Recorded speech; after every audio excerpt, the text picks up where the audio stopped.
Huge dump of chocolates seized by the police because they are ganja chocolates.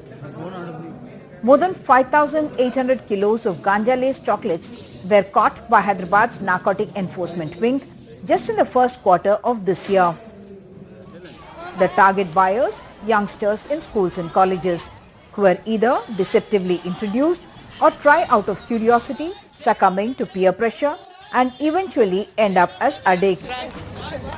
Some of the schools have become major targets for these drug peddlers and drug suppliers, where they are doing it in front of the schools, inside the schools and the borders, maybe using the employees of the schools. The pawn shops in front of the schools or the cool drink shops in front of the schools are, I think, supplying it. That is why the Telangana Police reached out to over 3,500 schools this year to set up anti-drug committees with teaching and non-teaching staff who could identify sudden behavioral changes in students that could be linked to drug use. We are very committed towards our society, particularly our children. They are our future. So we don't want thug to enter into the state or an anti-nation to enter into the state.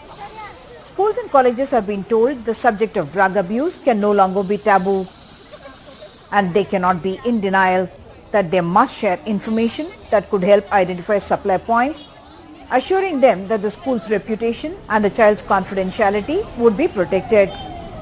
Students have been proactively encouraged to become anti-drug soldiers. When the things are happening, the drug abuse left, right and center around certain areas, I'm not blaming all schools, but we have information that in certain, areas it is rampant.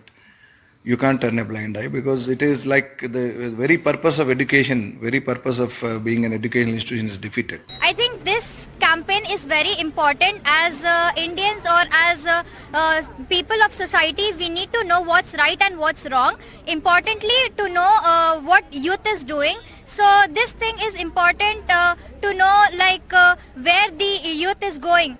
One of the first announcements by the new Telangana government was in fact zero tolerance towards those involved in transport and supply of narcotic substances. The state government has resolved to rid the state of drug abuse. We have to get more than 90-95% convictions. All the big drug pins, they have to get convicted in cases. By now what is happening, we are having a conviction rate of only barely 13%. And that 13% also the big fish are not getting caught. They are coming out after trial. Just in the first quarter of 2024, Telangana has seen nearly 500 drug seizures. 487 cases were booked under the Narcotic Drugs and Psychotropic Substances Act and 981 arrests were effected. Priorities, if you put it that they slowly want to rid Telangana society of this menace of drug abuse, and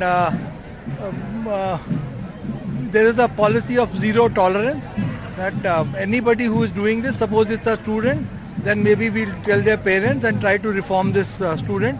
If he is a supplier, then there will be stringent action. Ganja or marijuana tops the list of at least 15 drugs across natural, semi-synthetic, synthetic and pharma categories. Ganja gets widely sold and consumed because it is easily available, cheaper and can be used in a variety of ways. Alprazolam, for instance, is a drug commonly used to treat sleeping disorders and anxiety. This kitchen is an apartment in Sangareddy, just 50 kilometers from Hyderabad, that was being used to cook 10 kg of pure alprazolam when it was disrupted by a police team. In the rural areas too, where country liquor and ganja are both big challenges, there is now a proposal to rope in women self-help groups to create a strong information network. The women can fight as anti-drug warriors.